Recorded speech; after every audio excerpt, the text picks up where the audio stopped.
నమస్తే. ఇన్నాళ్ళు నన్ను సపోర్ట్ చేస్తూ, ఎంకరేజ్ చేస్తూ మీ ప్రేమని నాకు అందిస్తున్న ప్రతి ఒక్కరికి కృతజ్ఞతలు.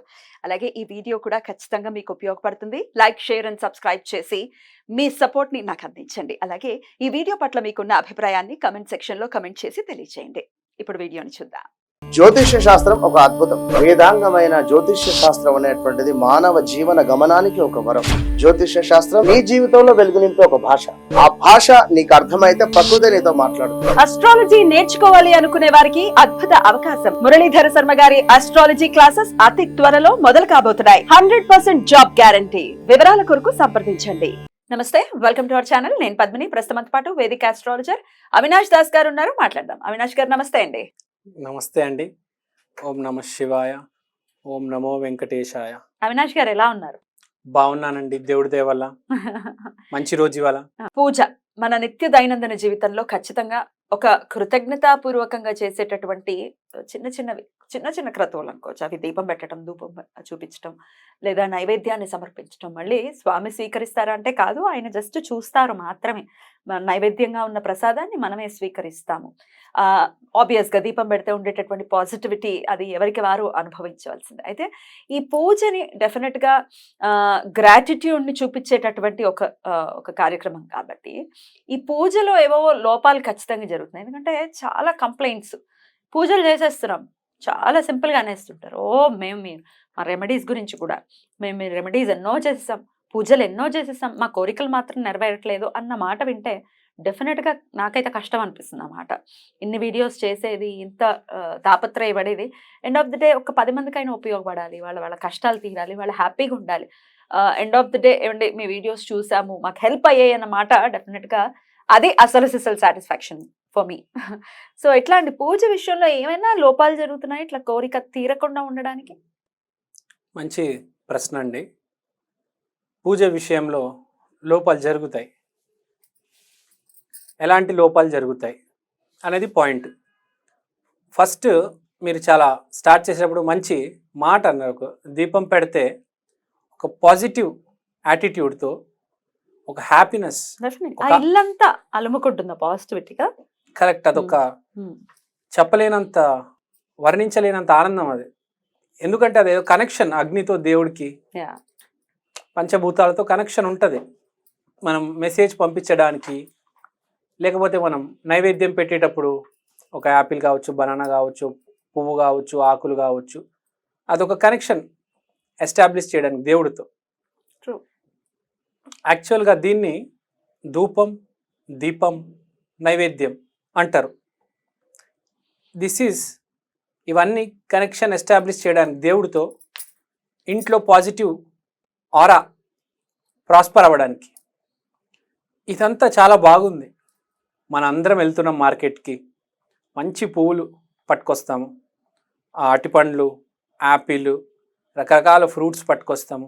ఏ గ్రేడ్ ఫ్రూట్స్, ఏ గ్రేడ్ అన్నీ ఏవైతే అవసరమో, ధూపం కావచ్చు, మంచి అగరబత్తులు కావచ్చు, అన్నీ మంచివి పెడుతున్నాం. పెట్టిన తర్వాత ఇదంతా చాలా బాగా చేస్తున్నారు. ప్రక్రియ అంటారు చూడండి, ప్రక్రియ అంతా బాగుంది, ఈ భావమే సరిగ్గా లేదు. పూజకి ప్రక్రియ కాదు, భావం కూడా ఇంపార్టెంట్. ఏమిటి భావం అంటే? మన మనసులో ఏముంది, మనం దేవుణ్ణి ఎలా వేడుకోవాలి. ఇప్పుడు నేను ఇది స్టార్ట్ చేసే ముందు చెప్తాను. మనం పూజ చేసేటప్పుడు right hand side of the పూజల్లో మనం ఏం పెట్టి పూజ చేస్తున్నాం అనేది ఇంపార్టెంట్ కాదు. మనసులో ఏముంది, దేవుణ్ణి ఎలా ఆరాధించుతున్నాం అది ఇంపార్టెంట్. అదే తంత్రంలో మీరు ఏం పెడుతున్నారు అనేది ఇంపార్టెంట్, భావం ఇంపార్టెంట్ కాదు అక్కడ. ఇక్కడ భావం ఇంపార్టెంట్. మన వైదిక పూజల్లో, తాంత్రిక పూజల్లో ఏం పెడుతున్నాం అనేది చాలా ఇంపార్టెంట్. అక్కడ ఐటమ్స్ అన్ని చాలా, అది డిఫరెంట్ జోన్. అది అక్కడ భావంతో సంబంధం లేదు. కానీ ఇక్కడ భావం, ప్యూరిటీ, మనసులో ఒక హ్యాపీనెస్, ఒక ఆనందం ఉండాలి. ఇప్పుడు మామూలుగా 3 లక్షల సంవత్సరాల నుంచి మనిషి అనేవాడు ఈ భూమండలం మీద ఉన్నాడు, రకరకాలుగా పూజలు చేస్తున్నాడు. కొంతమంది మాత్రానికే ఫలితం అనేది వస్తుంది, అందరికీ ఫలితం దక్కడం లేదు. అది ఎందుకు దక్కుతుంది ఫలితం అనేది మన భావం మీద డిపెండెంట్ అయి ఉంటుంది. సింపుల్గా చెప్పాలంటే 3 రకాల పూజలు ఉంటాయి. మొదటి వర్గం పూజ, నేను బాగుండాలి, నేనేదో జాబ్కి అప్లై చేస్తున్నాను దేవుడా జాబ్ రావాలి, నేనేదో వ్యాపారం పెట్టబోతున్నా ప్లీజ్ దేవుడా ప్రాఫిట్స్ వచ్చేటట్టు చూడు, ఆటంకాలన్నీ తొలగించేయి. ఇది మన కోసం మనం దేవుణ్ణి ఆరాధిస్తున్నాం. ఇంకో రకమైన పూజ, ఇది బడుగు వర్గ పూజ అంటారు. మన కోసం మనము ఆరాధించేది దేవుణ్ణి, ఒక సీక్రెట్ పూజ అనుకోవచ్చు. సి గ్రేడ్ పూజ. తర్వాత రెండో వర్గం బి గ్రేడ్ పూజ అనుకోవచ్చు. ఇదేంటంటే పర్లేదు, నేను బాగుండాలి, నా చుట్టుపక్కల ఉన్న వాళ్ళందరూ బాగుండాలి. ఇక్కడ ఏంటి, కొంతమంది నేను బాగుండాలి, అందులో అందరికన్నా బాగా నేను ఉండాలి ఇలా అంటారు. సో పర్లేదు, ఇది అందరూ బాగుండాలి, నేను కూడా బాగుండాలి. దీంట్లో ఏమవుతుందంటే మా అమ్మ, మా నాన్నగారు, మా తమ్ముడు, మా అక్క, మా చెల్లికి పెళ్ళి కావాలి, మా అన్నకి జాబ్ రావాలి, ఇంటికి మంచి కోడలు రావాలి, నేను ఎగ్జామ్ పాస్ అవ్వాలి, ఫస్ట్ క్లాస్లో పాస్ అవ్వాలి, నాకు ఇన్ఫోసిస్లో జాబ్ రావాలి, కిమ్స్ హాస్పిటల్లో మంచి సీట్ రావాలి, ఏదో చిన్న కోరిక ఉంటుంది వాడికి. అలానే వాళ్ళ అన్నకి, వదినకి, తమ్ముడికి, చెల్లెలకి, అమ్మకి, నాన్నగారికి, మా నాన్నగారు కొత్త బండి కొనాలి.